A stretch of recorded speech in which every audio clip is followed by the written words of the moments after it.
Good afternoon. Today is Saturday, May 15th. The Senate and House Tax Conference Committee will come to order. It's good to see you all online on this beautiful day. We have several items before us, Mr. Chair. One of the first items on our agenda is a bit of a follow-up from our discussion yesterday, and it was, as you recall, the committee and the public, that we were speaking with Commissioner Showalter about the incoming federal funds, those ARPA funds and those fiscal state recovery funds. About $2.8 billion is the latest, this fourth tranche of federal money coming to Minnesota. Thinking it's about perhaps $8 billion in total. I did not see if we were able to. I know Commissioner Showalter was going to get some better numbers on those. Commissioner Showalter, I see you're here. So nice of you to spend some more time with us today. If you could kind of give us a bit of an update now that you've had a little bit more time to actually give us the numbers, that would be great. Commissioner Showalter, introduce yourself for the record, please. Yeah, absolutely. David's present. Oh. David's present. Oh, Chair Davids, we're glad you're here. Thank you. Commissioner Showalter. Madam Chair, members, for the record, my name is Jim Showalter, Commissioner of Minnesota Management and Budget. With me today is Amy Jorgensen, and I just want to make sure she is on the Zoom as well. She leads our small but mighty COVID Response and Accountability Office, and is putting together those numbers that you were requesting, Chair Nelson. Wonderful. I do see Amy Jorgensen. Welcome to the committee, Amy. Thank you, Chair Nelson. Appreciate it. Thank you so much. Well, who would like to share those numbers with us? I'll start talking and Amy can put it on the screen and I'll turn it over to her.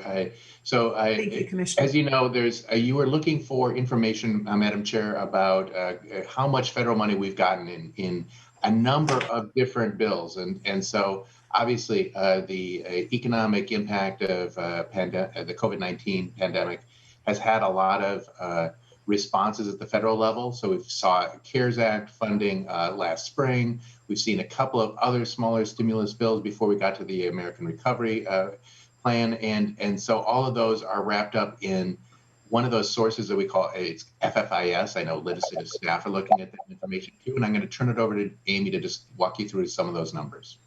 Thank you, Commissioner. Amy, welcome to the committee. Please introduce yourself for the record. Okay, thank you, Chair Nelson. My name is Amy Jorgensen, and I am the Director of the COVID-19 Response Accountability Office at MMB. And I do have some slides for you here. Let me just get my thing started. Here we go. All right, so we're going to talk about the federal COVID awards, and like you said, kind of follow up with some of the questions that you had previously. So this is the numbers that we have from the different sources of COVID-related type of awards. So the first one is the Families First Act, which you recall was kind of the first one that was passed back last year, about $36 million. Then we have the CARES Act Coronavirus Relief Fund. This is the portion here up on top that was available for the state to spend, about $1 billion, a little over $1 billion. Then we had the CARES Act program-specific dollars, which were just under $700 million. Then the Consolidated Appropriations Act of about 1.8 billion. And then we've got the newer funds that we are still working to receive here. The American Rescue Plan, the State Fiscal Recovery Funds of about $2,833,000,000. And then the American Rescue Plan program-specific funds of about $3,189,000,000. So the total that was available for the state for its uses is about $9 billion, about $9.5 billion. Of those portions, then, we did have quite a bit of money that was set aside for our local governments. And so from the CARES Act, we had the local portion of the state's funding, which was about $840 million, give or take, that went to our local governments. Hennepin and Ramsey County received money directly from the CARES Act of about $317 million. And then for the new American Rescue Plan, we have about $1.1 billion that will be going directly to counties from Treasury. and 644 million that would be going directly to our 21 largest cities. And then the non-entitlement units of government for about $376 million. So the local portion of all these different funding sources is about 3.2 billion for a total then of about 12.8 billion altogether. And then I just wanted to, we've shown this slide before, but just wanted to show this slide one more time as far as the kind of how the breakout is for the newest American Rescue Plan money. So again, that 2.833 billion, the State Fiscal Recovery Fund in the blue, and then the amounts in green are the three different pots of money that are going to be going to the different size local governments. And then we've got our capital projects fund of about 179 million that we're still working to get guidance from. So that is the end of my slides. If you have any questions, I'd be happy to take those. Oh, thank you, Ms. Jorgensen. That is exactly what I was looking for. I do appreciate you putting those numbers together for us. And Sure. Would you make sure, we did not have a copy of the slides, I don't think, to post to our hearing today, but if you would make sure and email those to me and to Chair Marquardt as well, we'll make Absolutely. sure that our members have those. I think that those are important numbers to know. And we know there's a lot of details that go behind each of those amounts of money. In the old adage that government money comes with government strings, well, we know that's always true. And we are seeing that in 100-page reports that we're still reading, and no, we've read them, but it's just not totally clear in some cases on some of these things. So I do appreciate that, but it is significant that about $12.8 billion are coming to our state governments, whether they be federal, county, or city. And that's a significant, and I assume all of those dollars are one-time dollars, Ms. Jorgensen, is that correct? Chair Nelson, that is correct. Yes. Yes. One-time dollars spent over several years, but okay, that's important to know. All right. Well, thank you very much. Those did really answer my top of the head questions. Madam Chair. Commissioner Showalter. We'll see if anyone else has any questions. I do see some hands. Senator Bach. Well, thank you, Madam Chair. Ms. Jorgensen, why do I feel like I've seen a number north of 17 billion instead of 12? What are we missing on the slide that also has come to Minnesota? Ms. Jorgensen. Chair Nelson, Senator Bach. So yes, we've also seen that number, and that is a number that if you look in our FFIS, or the federal funds information for states, that would be all of the money that is coming to the state of Minnesota, which includes a lot of money that the state never sees directly. And some of those places where the money would be going would be to hospitals, economic development districts, Head Starts, community health centers, and a lot of money also went directly to providers, healthcare providers. And so we do have, if you're interested, we do have a crosswalk of all the funding, that number, about 18 billion, that came directly to the state versus what did not come to the state. So if you're interested in that, I can provide that. Well, yeah, Ms. Jorgensen, I think we all should see that. We should really know how much money the federal government has rained down on us here across our state. I think it helps us as we think about kind of what additional state money are we going to appropriate. So if you could provide that to us, I think it'd be helpful. Oh, thank you, Senator Bach. We will make sure, if you'll get that out, Ms. Jorgensen, we'll make sure that all the committee members get that. That is important. And I appreciate that. I do appreciate that. And it is important. These are unusual times to have so much federal money coming to our state. It is critically important that the legislators be aware of that funding. So thank you. I see Chair Marquardt. Thank you very much, Madam Chair. Ms. Jorgensen, I'm wondering if you know the dollars that go out to the counties and the cities, do we have the specific numbers or runs for each of those yet? Or do you know how that will be distributed out to those counties and cities? Ms. Jorgensen. Madam Chair and Senator Marquardt, so we do have exact numbers for the counties and for those larger cities, and then we are waiting for the exact numbers. We have a total, but we're waiting for the numbers for each individual local government. We're hoping to get those maybe next week. Thank you. That would be good. I think that would be helpful for the committee to see some of those numbers for the counties and the cities. So Yeah. just one more. Madam Chair, Chair Mark. I'm sorry. I don't know, did Ms. Jorgensen have a, okay.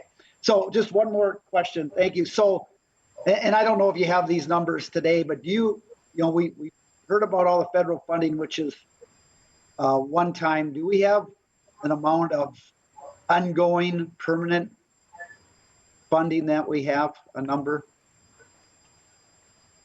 Commissioner Showalter. Madam Chair, Mr. Chair, permanent funding in federal funds you're talking about? Or because No, just, I guess, I think all the federal is probably one time. So yeah, when you look at a budget that we have as a tax committee or the state, what is the ongoing permanent funding that we have at our disposal? got it. Commissioner. Ballpark. And Madam Chair, Amy, I'm not sure. Do you have a quicker recollection? Otherwise, I'm going to have to look it up. Jorgensen. Madam Chair, we were going to have to look that up, unfortunately. Yeah, That number in front of me. That's fine. Thank you. That's good. Thank you, Chair Marquardt. Thank you. Madam Chair, Chair Marquardt, in rough terms, the federal government is funding is almost as much as I think we're getting in the general fund. And so if you look at some of the pie charts that we have on our website, you'll see that federal funds are a key element of the federal response. It's how we pay for half of our Medicaid program, as an example. It funds substantial amounts for transportation and other activities. And so it's an important source of revenue for work in the state. Thank you, Commissioner Showalter. I know you have those pie charts that show that, and if you just want to send that, we will send that out with our packet of information. Okay. So it looks like we may be having a little bit of time here post Monday. We're very hopeful that we'll have some global budget targets to work with, but I think all of this information will be incredibly helpful as the tax conference committee or tax working group, whatever that term is going to be, moves forward. So thank you for sending that information. Now, just one other item before we leave, Commissioner, and that has to do with just to be clear, certainly I'm somewhat familiar with the LAC process from my work as education chair, but if you could just explain of the $12.8 billion of federal funds coming, these COVID related funds coming to our state. Some have started coming last year, more coming that's been appropriated or allocated from the federal government. And there could well be more that have yet to be determined from the federal government. But my question is, if you could speak just a little bit to how those funds are distributed, both during session, normally, a normal session, how those funds are distributed in this very unusual time of a peacetime emergency.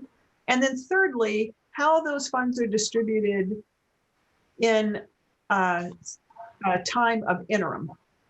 So when we're not in session. I think those are three good points as we look at these funding dollars to keep in mind.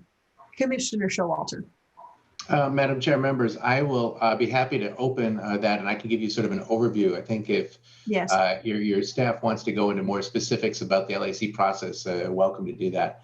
I just should mention, as you were asking that question, we did find that in fiscal 21, $16 billion in federal funds were estimated to be coming in from the federal government. And so on a very regular basis, the state gets money from the federal government. It's been that way for a long time. And as a result, the legislature passed a law that basically says there's a standing appropriation, that we're looking to get those federal funds, because most often those federal funds have strings with them. They're for specific purposes.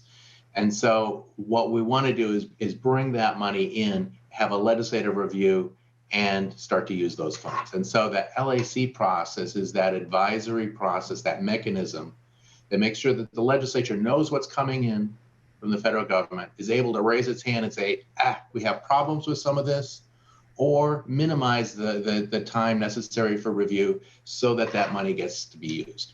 We get federal funds in 12 months of the year. Now, there's certain cycles you would think it comes in like with the federal fiscal year. No, grant availability and funds will happen throughout the year. And so the LAC process basically is tuned to the notion that anything that the governor and the cognizant agencies know about will be put into the governor's budget recommendations so that there's a complete list of what we're anticipating for federal funds at that point in time. That list is updated again when the governor's budget is revised after the February forecast. Those lists basically are then on the table for the legislature to look at. I think it's on the 20-day process. Chairs can look at it. If they have concerns, those funds are held up and continue to be reviewed during the rest of the session. If to the extent that there's no problems, nobody's raising any concerns, those funds are then seen as being approved. That is basically the process during the legislative session. The issue is after legislative session, there's basically the question is there an urgency? Are there other reviews? And so at that point, we will submit a LAC proposal again for review and consent and to see if those funds need to be used now, then that the legislature has the opportunity to talk about them, to review them. If there's concerns, we talk about it. If there's no concerns, then the agency is ready to go and can start using them. What happened last year with the CARES Act is that there was clearly a atypical situation. And so there were certain laws or uses that were put around that funding. So the COVID Minnesota Fund and processes were put in place for a review of not COVID Minnesota, the CRF.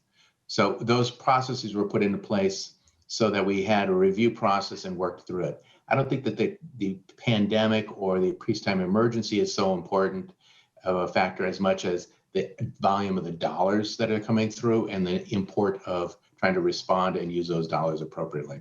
So that's kind of a quick summary. Obviously, I think you probably want to get somebody in with more specific detail if you want to get into those statutes further, Madam Chair. Thank you, Commissioner. No need. I think my point was that of this money, whether it's the 12.8 billion or the 18 billion, which sounds like that's more typical that we're familiar with that additional 5 billion or that additional 5 billion that comes into our state from the feds. But what's so unusual, obviously, is the COVID funding. We've just not seen this type of funding before. But the real point of my questioning was that it appears that under this peacetime emergency powers, the governor is the sole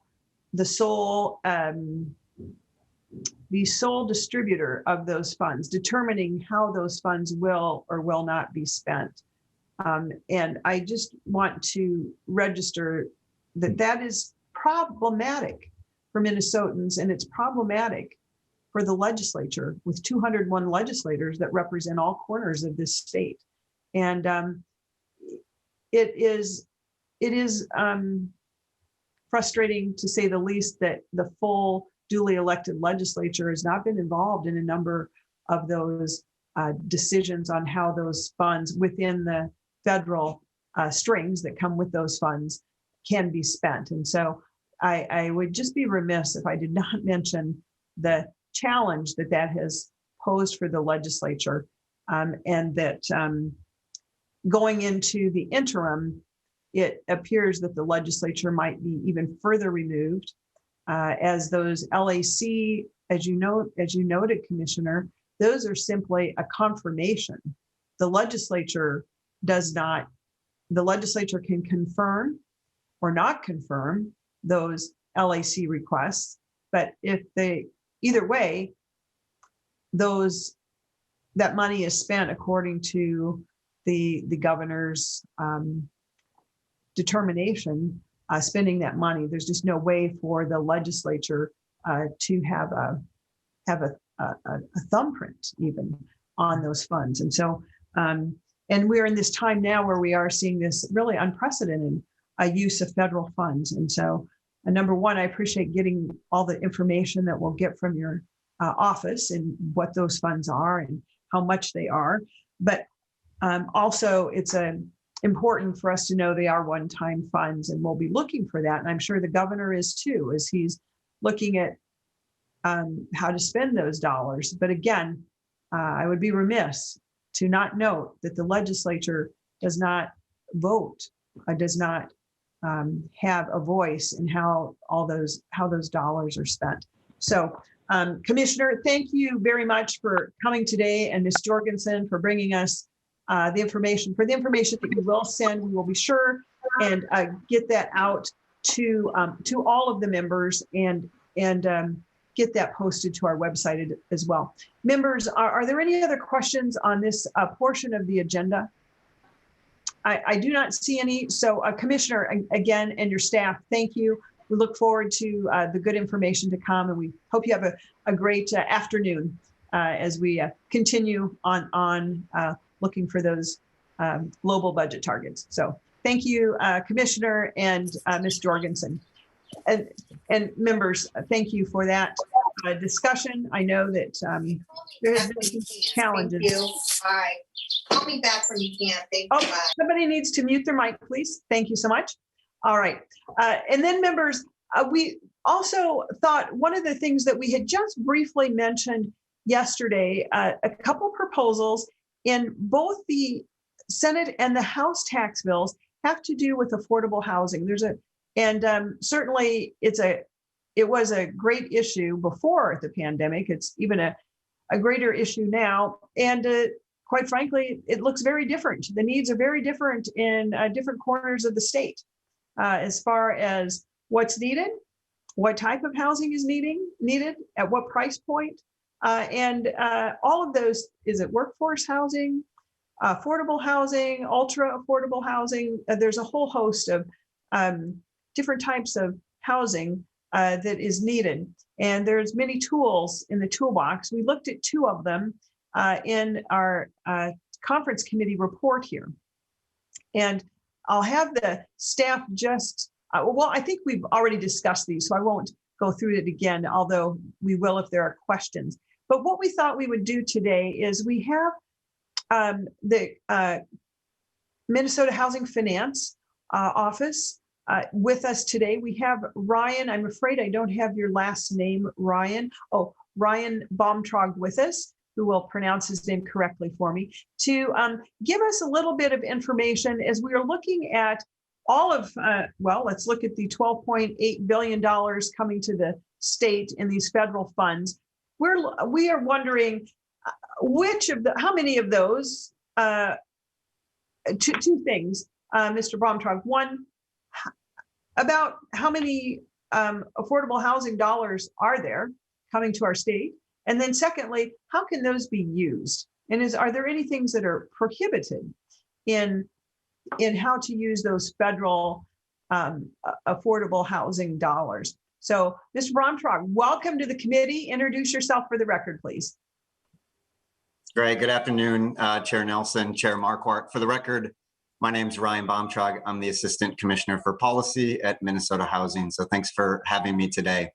The commissioner sends her regrets. She's dealing with a family health emergency. I think she'd rather be in front of you talking about how we need more housing across the state. But she sends her regrets and can follow up with chairs as necessary after the hearing today. I'd be happy to jump into the American Rescue Plan and the resources that are included in the American Rescue Plan specifically for housing. I also just wanted to acknowledge, this is the first time Minnesota Housing's been in front of the tax conference committee and actually either of the House and Senate tax committees, but I know from my conversations with the excellent staff at the Department of Revenue that you've spent a lot of time and conversation talking in the House and Senate about how we need more housing, how we need different types of housing all across the state, and really digging into all the issues. And so just wanted to acknowledge that and say thanks. I see Senator Rest on the screen. Certainly, this is the first year the legislature had a housing committee in the House and the Senate as standalone housing committees. And I think we had the honor to testify several times in front of the Senate Housing Committee about the wide range of needs for people experiencing homelessness and the barriers to producing new housing and the challenges about creating new homeownership opportunities. So we've had a lot of conversations with Senate and House staff, maybe not in the conference committee, but generally in the Budget and Bonding Committee about the needs for affordable housing development. And certainly the governor and lieutenant governor feel strongly. I think there's three of them that I'll go through very briefly and then happy to answer any questions. One is emergency rental assistance. The state of Minnesota is likely to receive $296 million as a state, with at least $229 million coming to Minnesota Housing for the agency to operate. It's important to note that this is actually the second round of funding for emergency rental assistance. The state received $375 million in the bill, the pandemic COVID relief bill that passed Congress at the end of December of 2020. In that bill, the state of Minnesota received $375 million in total, with $290 million coming directly to Minnesota Housing for the emergency rental assistance program. So the commissioner would yell at me if I didn't say that individuals and renters that are struggling with their bills and landlords looking for assistance should go to renthelpmn.org. It is a one-stop portal, no matter where you live in the state, to access emergency rental assistance that's available now. We're just starting to make payments on that program. It's a brand new program funded at the end of December, but we're so grateful to have that program up and running and helping to start pay bills of families struggling across the state and landlords trying to pay their bills. The other bucket of resources that we received is for the Homeowners Assistance Fund. This is also a new program. The state will receive $128 million in total, and that is coming directly to Minnesota Housing. And there are no specific allocations to local units of government for that program. Both the Emergency Rental Assistance Program and the Homeowners Assistance Fund are directed and coming from the U.S. Treasury Department and are brand new programs that we're standing up. So we just received notification of the award for the Homeowners Assistance Fund and are just at the beginning steps of putting together a program and what that could look like. That program has broad uses, but is generally meant to catch people up on their mortgage and other homeowner-related bills. This is the first time Congress has passed emergency assistance for homeowners. And so there's a big priority to, as many homeowners are in forbearance, which generally means they're maybe not caught up.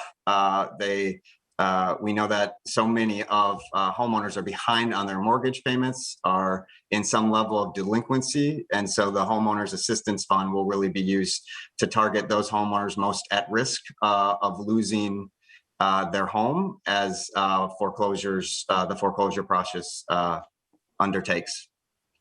The last program that the agency received directly through the American Rescue Plan is a program called Home, and specifically this one is for people experiencing homelessness. So the agency will receive $31.1 million for the development and services for people experiencing homelessness. The state in total will receive $67 million. So the amount that's not coming to Minnesota Housing is going to specific local units of government. This also is a brand new program. It's really targeted at people living outside on the streets and getting them off of the streets into low barrier housing or non-congregate shelter. We saw in Minnesota significant efforts by Department of Health and Human Services to help address the critical health and situations of people experiencing homelessness during the spread of the pandemic. And this program is really geared at making structural development changes so that there's more opportunities for people to live off the streets.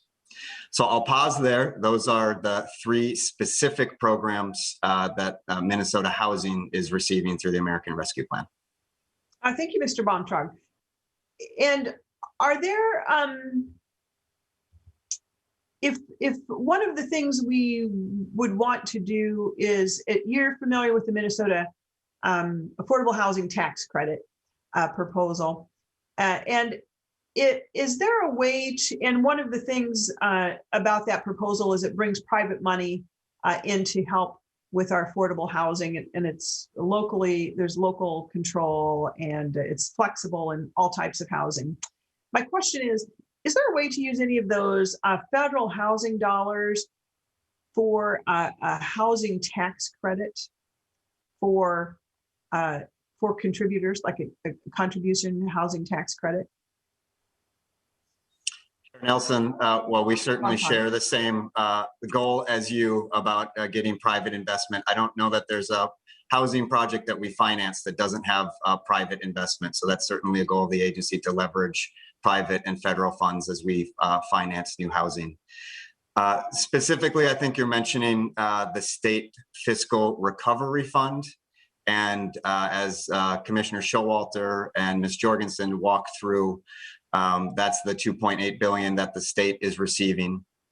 In the interim guidance that was released just this week by U.S. Treasury, on the fact sheet, they mention investments in housing covered underneath the priority to serve hardest hit communities and families. And there were things listed such as services to address individuals experiencing homelessness, affordable housing development, housing vouchers, residential counseling, housing navigation, and things to facilitate moves of families. Also in the guidance that was released just this week was that governments may use the state and local fiscal recovery funds to support the services I just mentioned if they are provided under certain conditions. And one, I'll go through those briefly. One is that the work will be within a qualified census tract. And for those that know what a qualified census tract is, it's a low-income area that's designated by the Department of Housing and Urban Development. It's generally where at least 50% of the households have incomes less than 60% of the area median, or there's a poverty rate of 25% or more. The use of the funds also appears to be limited to tribal governments as well, or to other populations, households, and geographic areas disproportionately impacted by the pandemic. And so this was an interim rule just released this week. There's questions that the agency will be responding to on behalf of the state and thinking about what opportunities there might be to finance housing development and to support families experiencing challenges due to COVID. But it is just an interim rule that needs to become a final rule.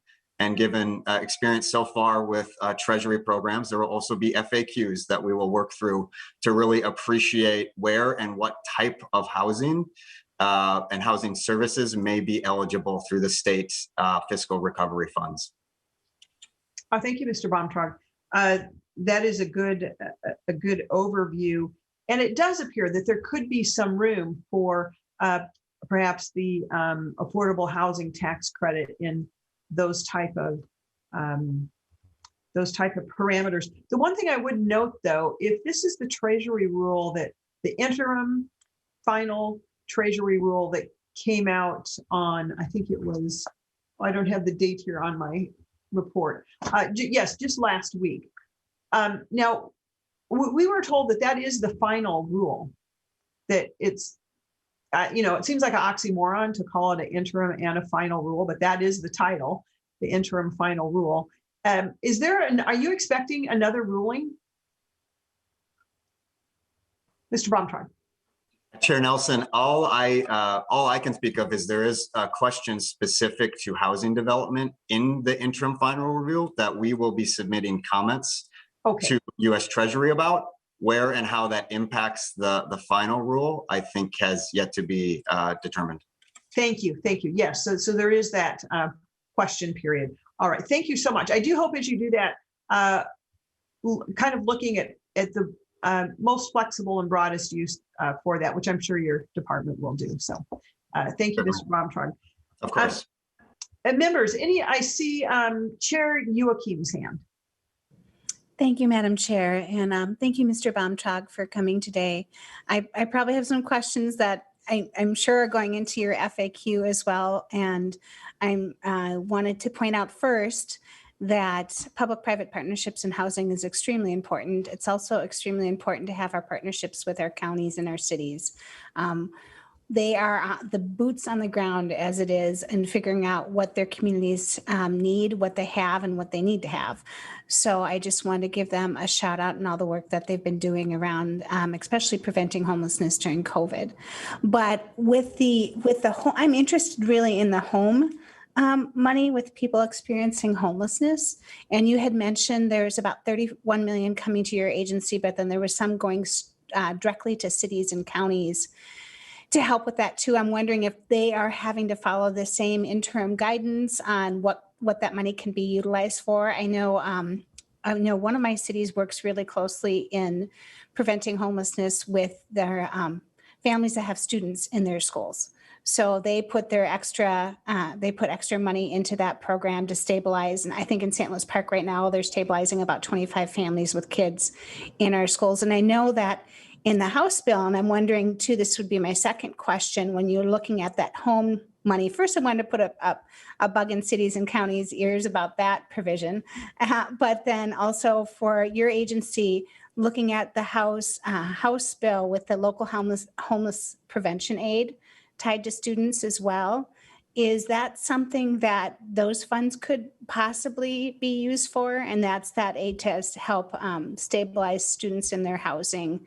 We all know, and I know Chair Nelson and Chair Marquardt, both having education backgrounds, you know that kids just don't learn as well if they don't know if they're going to have a roof over their head that night. So in fact, there's a lot of things they don't do well with learning and participating in school, whether it be an empty stomach or a toothache. I haven't been sleeping well. And last night I had a perpetual dream for about 2 hours of not being able to find a student's hat, mittens, and a coat to go outside and play, and having to spend hours and hours and having them miss out on recess. So that was just a bizarre thing going on in my head. I think that's a reflection of what's happening these last few days in session. Maybe we can't find what we need to do to help people in Minnesota. But if you could maybe touch on a little bit on the homeless, looking at homeless prevention aid and what you think, looking at this interim guidance, what you're looking at doing with the FRQs to ask, further guidance on what you might be able to spend it on. Mr. Baumtrag. Yeah, Chair Nelson and Representative Joachim. Thanks for the question. The Home for People Experiencing Homelessness, we're really excited about that program. We think it's a really unique opportunity to do some development for people experiencing homelessness. The main way the state does that currently is through housing infrastructure bonds. And in fact, in your district, there is an amazing project that uses housing infrastructure bonds that's right in downtown Hopkins. That's all about families experiencing homelessness in the suburbs, really close to the light rail, and is a great example of families that are experiencing homelessness and giving them the stable and affordable housing that they deserve so that they can do homework. Specifically about the new federal funds, that's where this program is actually run through the Housing and Urban Development federal agency. We are expecting guidance from them this fall. So we have initiated some conversations through the Interagency Council on Homelessness and some of the local jurisdictions that will receive their own funding to start to think about how we could collaborate potentially with those resources. But the timeline and the rules of those programs are actually separate from the rules that I just went through for the state fiscal recovery fund. So we'll be submitting comments and providing feedback on the home resources for people experiencing homelessness as well, and looking to be as broad and targeted as possible. In other parts of the state or country, rather, during the pandemic, specifically in states like California, they did some innovative pilots to purchase hotels and convert them into either non-congregate shelter to help limit the spread, or to turn them into permanent supportive housing. That was really the genesis for this program, is to look at ways we can either build new or acquire existing development to really target people sleeping outside. And so look forward to working with that program as we get more information from the federal government. Your second question was specifically about the county program aid targeted to families experiencing homelessness. That program, working with Chair Gomez in the House, was really modeled after a program that Minnesota Housing operates in partnership with the Department of Education called Homework Starts with Home. It's a program where we receive $3.5 million currently in the agency's budget. The governor's requesting actually to increase that program because it's all about providing stable housing to families. And we have some amazing results from research we've done that if you stabilize families in their homes, their parents' incomes goes up and kids' attendance and their education improves. And so I think as we get more guidance regarding the state fiscal recovery fund, there's obviously some language that is used in the fact sheet that makes me think that programs such as that could be eligible. I think is yet to remain seen about where and how we could potentially do that work with those discretionary federal dollars and what other federal conditions might be attached because they're related to COVID that we currently don't have to think about with the Homework Starts with Home program. But certainly there's a significant number of people and families living outside, and that impacts every aspect of their life.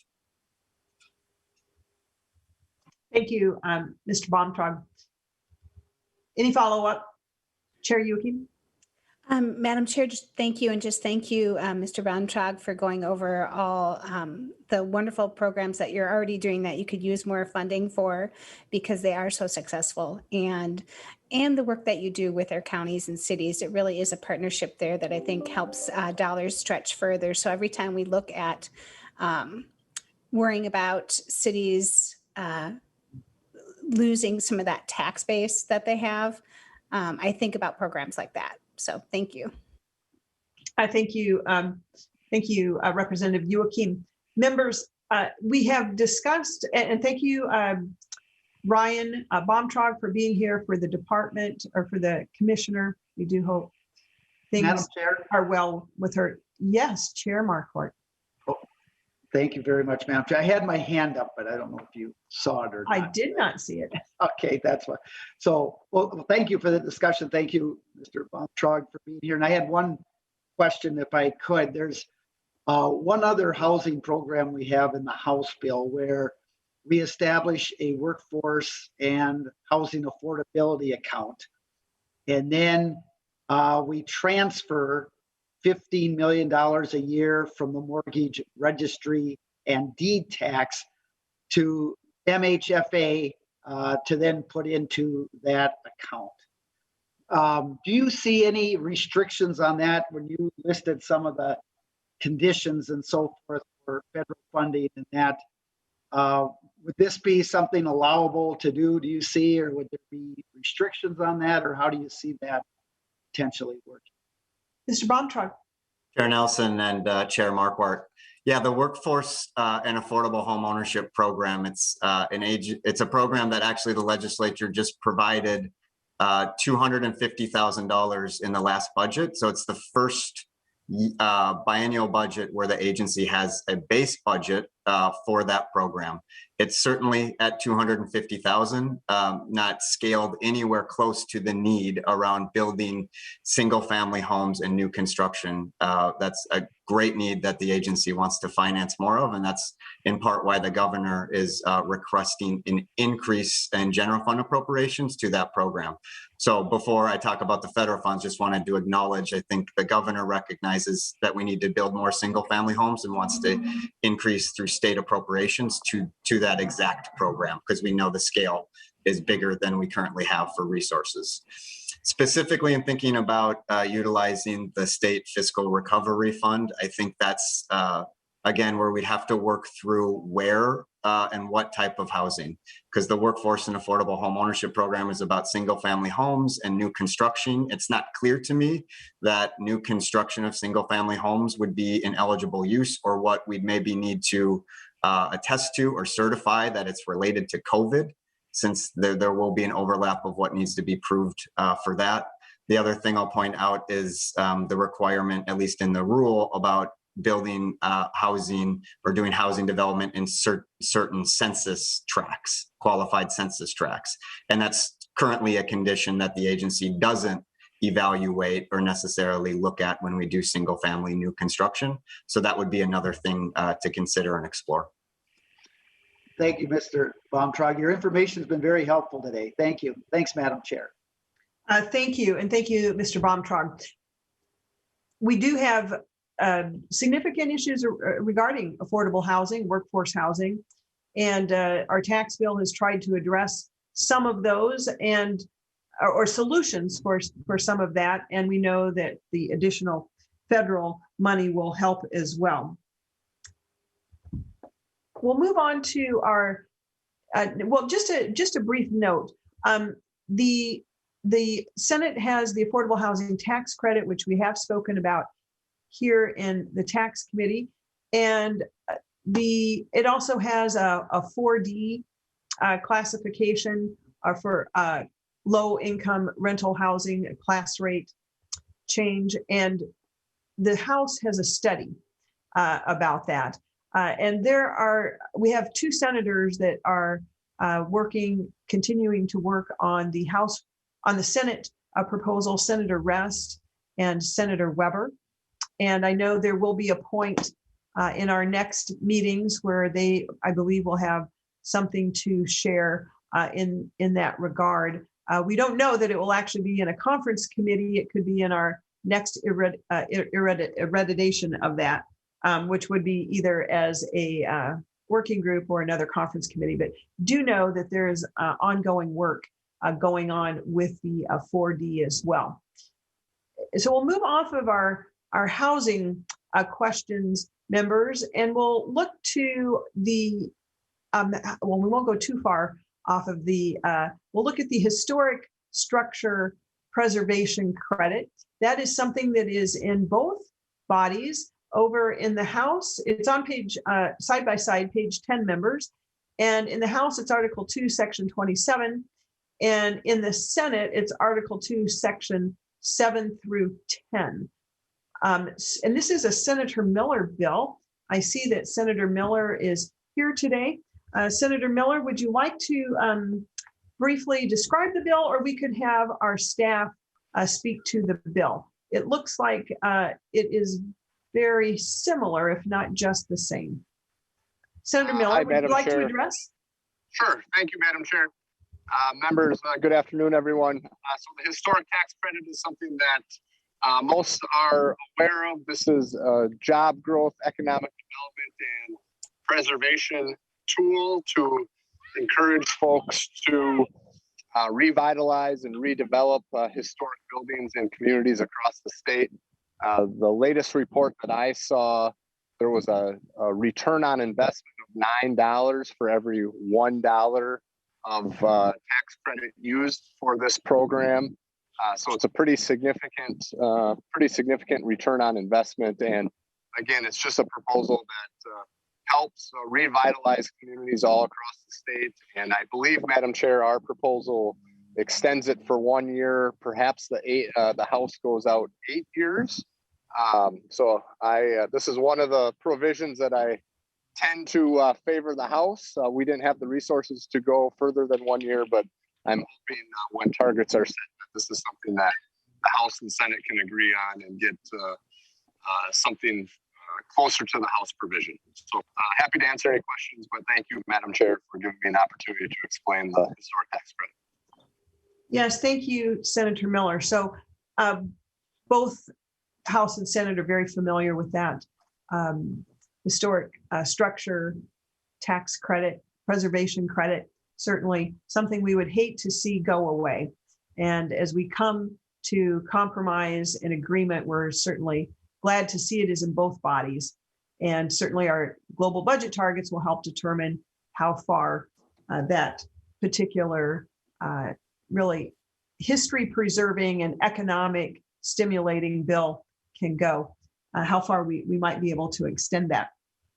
So we'll set that aside, members. And Chair. Oh, yes, Ms. Pollock. Madam Chair, I just wanted to clarify a couple of things. The Senate does extend the credit for a year, but it allocates $14 million. And so there are some different provisions or language regarding how the credit is applied for and how the allocation process works because of that limited allocation. Whereas the House provision extends the sunset for 8 years, I believe, without any other changes to the way that the credit is currently administered. Thank you, Ms. Pollock. Thank you for that clarification. Madam Chair Chair. Youakim. Thank you. Thank you, Madam Chair. I just wanted to chime in. This is a bill. I want to first thank Senator Miller for being the Senate author. I've been the House author for about 3 or 4 years now, I believe. It is one that's near and dear to my heart as well, and Senator Miller spoke to it extremely well about how important it is. I think of it as preservation, projects, and people. In the last 10 years, the tax credit has been used for about 130 projects across the state, over 18,500 jobs created. So, and 1.9 billion in projects, I believe, that has generated about 3.5 billion for Minnesota's economy. I love this too, because I wish we'd do this more often. Right when they created the tax credit, the historic tax credit, they put right in language that the U of M Extension Service has to do a report every year on the benefits of it. So we have some great data about how well it works across the state. And I am concerned about that $14 million cap in the Senate bill. I know, Madam Chair, you had some tough targets, and that happens. And I hope as we go forward, we can look at not only lifting the cap, but also the extension. 1 year just would not really help the program. In fact, that and the cap would make it much more difficult to administer as well. So hopefully we can continue to work on this. It's one of those credits that affects every corner of the state and brings a lot of economic development to it. And I encourage everybody to look at that U of M extension report. It's very enlightening. Thank you, Representative Youakim. Yes, the historic structure preservation credit has been very successful in our state. And I would guess that most legislators have projects in their districts that have benefited from the historic structure preservation credit. And so it serves a dual, many purposes. I tend to be a fan of historic preservation. You can't get those buildings back once they're gone. And it's wonderful to see so many of them being saved and renovated. And of course, then pairing that with the economic advantages, whether it be many of our small towns have an historic building that's been renovated and it's a brewery, it's a tap house. We see it also as a good venue for many of our local musicians as well. I think it's paired well with the legacy arts money as well. And so we are hopeful as this goes forward that we can, number one, I do think it is significant. We would like to see greater funding beyond 1 year, but at a very minimum, we do not want the historic preservation credit to go away. And so it's important that we keep this on the books, and hopefully as we get broader budget targets, we will be able to look at doing more with that. But thank you, members, for the conversation. I see Representative Hurd. Representative Hurd? Thank you, Madam Chair. Welcome to the committee. You're on the committee. Go ahead. Okay, thank you, Madam Chair. No, and my apologies. And I had my hand up earlier, but I took it down because I know we went through the 4D part pretty quickly. But would you be okay if I just made a really quick comment about the 4D piece of it? Yes, you may, Representative Hurd. Thank you, Chair Nelson. And I just wanted to say I appreciate your comments about the work that's continuing to be done on that. This 4D issue is something that I think is really important on the House side.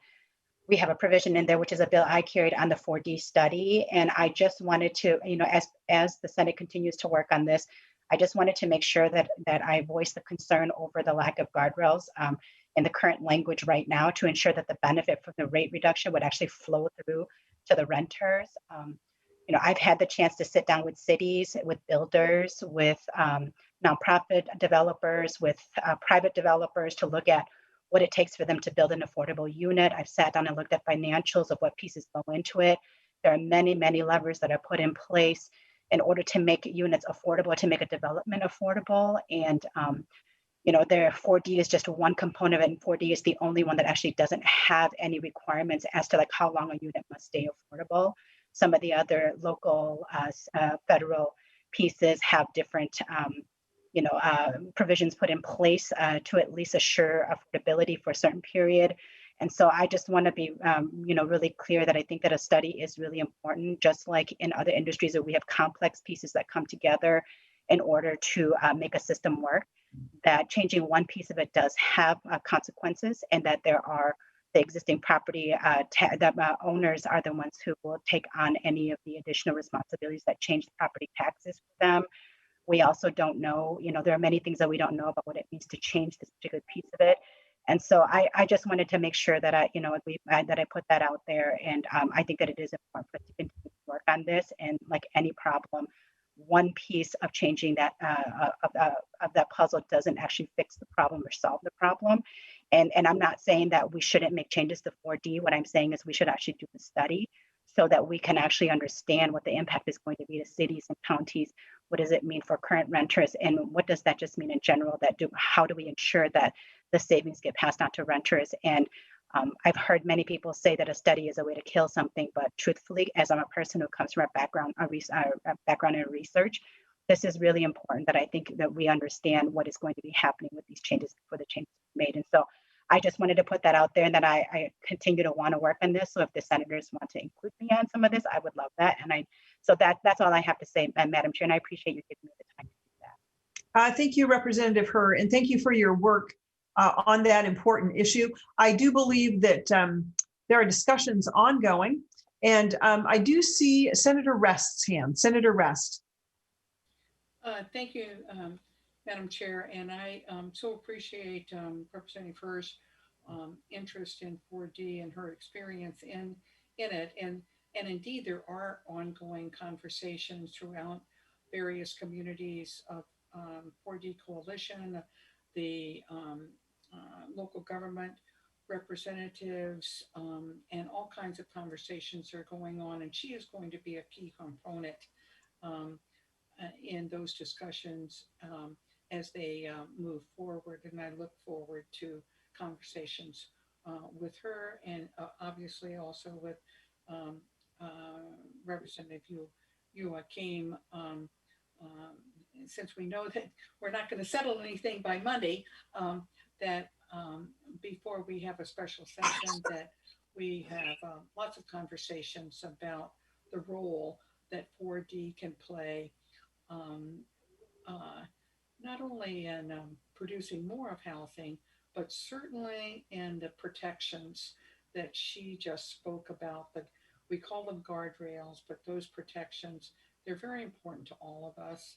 And I really appreciate her passion and her interest in making sure that 4D is a reliable program that speaks to the needs of the people who it is intended to serve. So thank you, Representative Herr. I thank you for your comments. Thank you, Madam Chair. Mm-hmm. Thank you, Senator Rest. Representative Joachim. Thank you, Madam Chair, Senator Rest, and Representative Herr. I look forward to those discussions. I've pretty much only heard from the folks that are really concerned about the tax rate. No one from the that has been advocating for this bill has come to talk to me about why changing the tax rate down to 0.25 would work, besides the author in the House.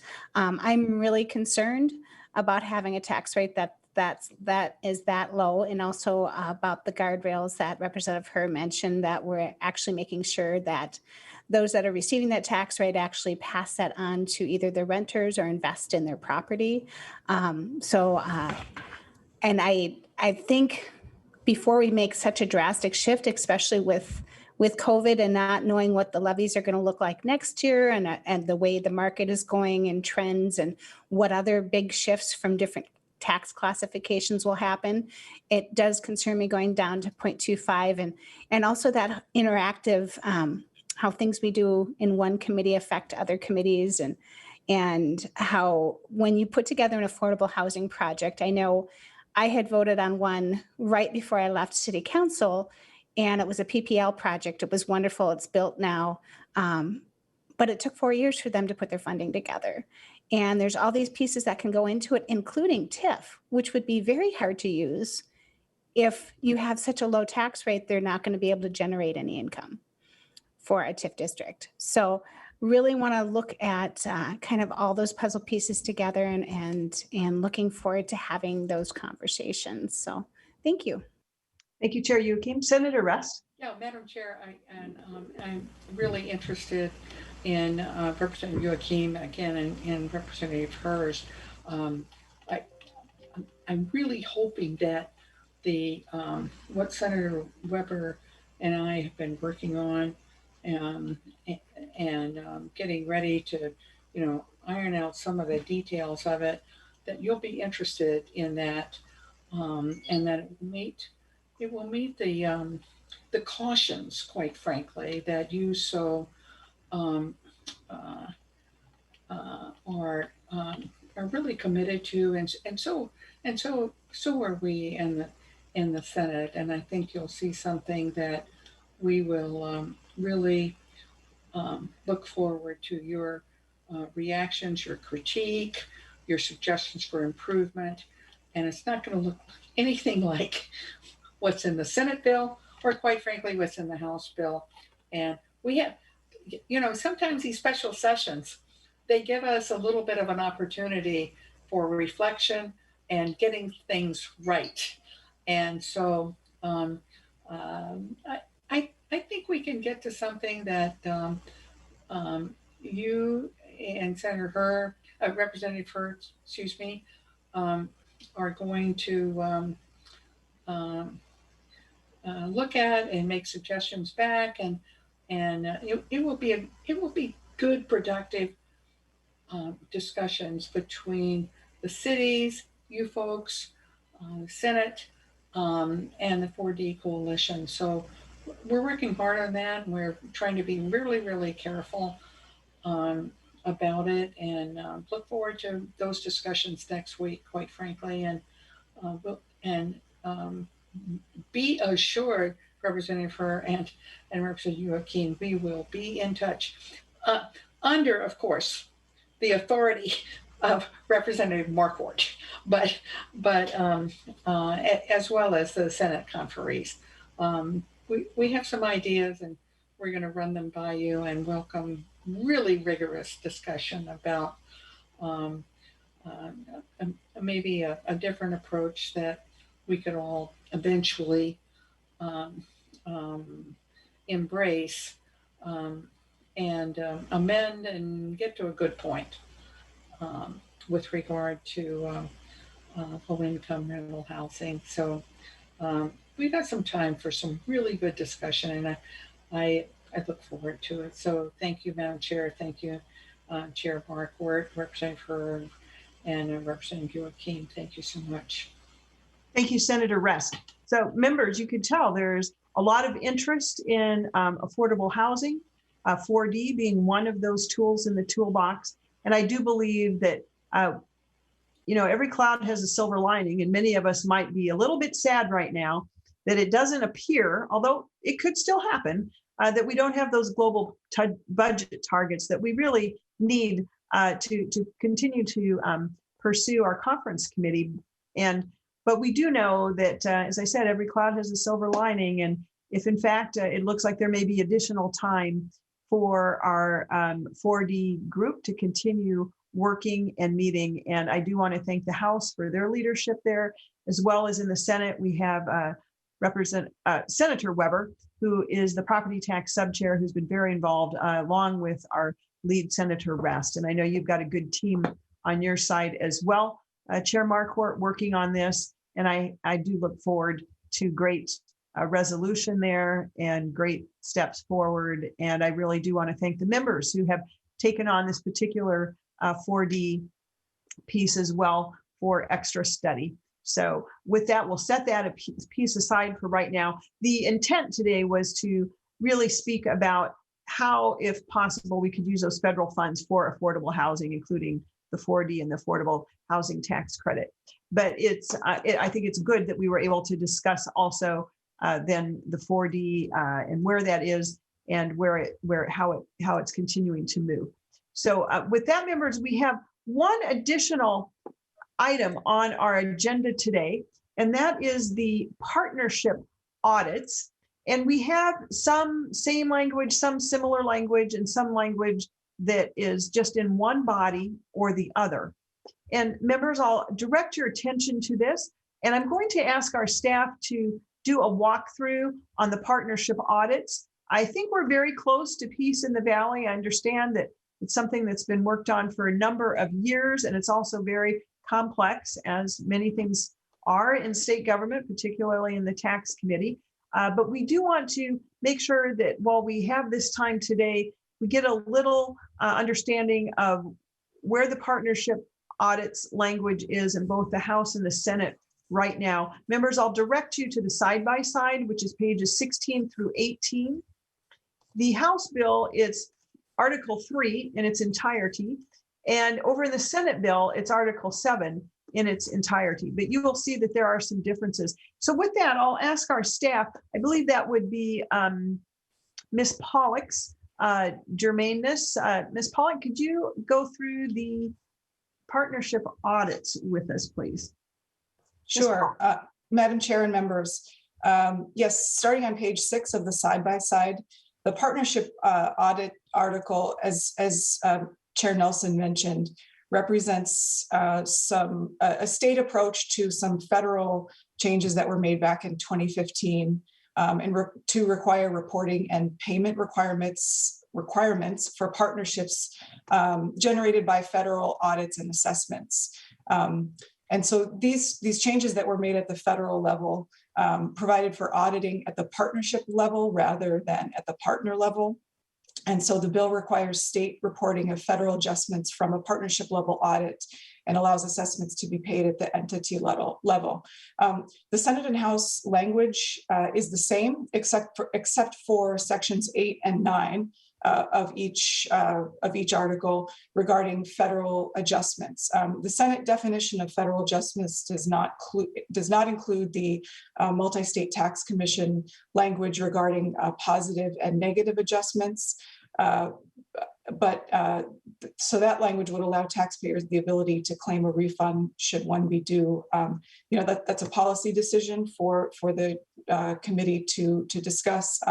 And Madam Chair, I think Mr. Wilms just has a bit of information about the revenue effects of both articles. Thank you. Mr. Wilms. Madam Chair and committee members, the relevant line from the joint tracking spreadsheet is line 173, and the fiscal effects are the same for both the House and Senate. And it's kind of for FY22, 23, it's 2 million, and then for the tails, it is 3.1 million. So a similar language and identical fiscal effects. Thank you. Thank you, Mr. Wilms. So the only difference appears to be if the Senate does not include the multi-tax MTC language, which we'll talk about that when we meet next, Mr. Chair. I tend to think those type of provisions sound like something that would be good to adopt, but we'll save that for another day. Ms. Pollock. Anything else on those provisions? Madam Chair, no. Okay. And now, Ms. Pollock, I do see that it looks like, as I'm looking on page 17 of our side-by-sides, it looks like there is perhaps additional partnership language in the House bill, or no? I think it's just on a different page, perhaps. The exact same language is in both bills, except for the MTC language, correct? Madam Chair, that's correct. Yes, with no additional House language. All right, thank you so much. So members, I believe we have gone through our agenda for today. One of the things I was really wanting to do was really give better understanding of those federal dollars coming into our state. 12 billion, over 12 billion. And I think, and I do want to thank Commissioner Showalter for sending us the further documentation on those resources coming to our state. And I want to really thank the committee for their time today and apologize to the fishermen who might be waiting to get out there in the fishing and participate in the fishing opener today. But I do think it's important that we go through those things that we had not gone through as of yet. And as I said, we're kind of in this holding pattern, waiting for our leaders to determine those joint budget targets. I'm still hopeful, members, that we will get those tonight, Monday, by Monday at the latest, so that as our tax conferees, we can begin to plan a little bit on how we're going to put these two bills together once we're all dealing with the same amount of money. So with Mr. Chair, I'll turn that over to you. The gavel would be in your hands next. And I do want to thank the committee and the staff for their just unbelievable work. And I do see, Commissioner Doty, do you have your hand up? Commissioner Doty. Thank you, Madam Chair. I know we're about to adjourn, but I just wanted to take a quick moment. Yesterday, I believe you asked me a question about the cost of amending returns, and I believe, and my response was that there was really no cost to that. But I wanted to just slightly correct that a bit. That for people who are using tax preparers or even tax software, there potentially is an additional cost with that. So I did receive a couple of comments on that. So I wanted to make sure that I was clear on that point. I was really referring to the cost, from the Department of Revenue, and rather than once you add cost in relative to to tax preparers or tax software. So I just want to make sure I'm being very clear and very transparent with taxpayers, so they understand kind of what they're up against. So with that, thank you, Madam Chair. I appreciate the opportunity to mention that. Commissioner, thank you for reminding us of that. And I have to say, it is so frustrating is just not the right word. And I can't imagine how every taxpayer in the state of Minnesota feels. The taxes are due. The taxes are due Monday. They probably have them sitting ready to go, waiting to hear from the legislature. I think we do, because I have heard from at least Chair Marquardt? Yes. Excuse me. Yes. Go ahead. Okay. Yes. All right.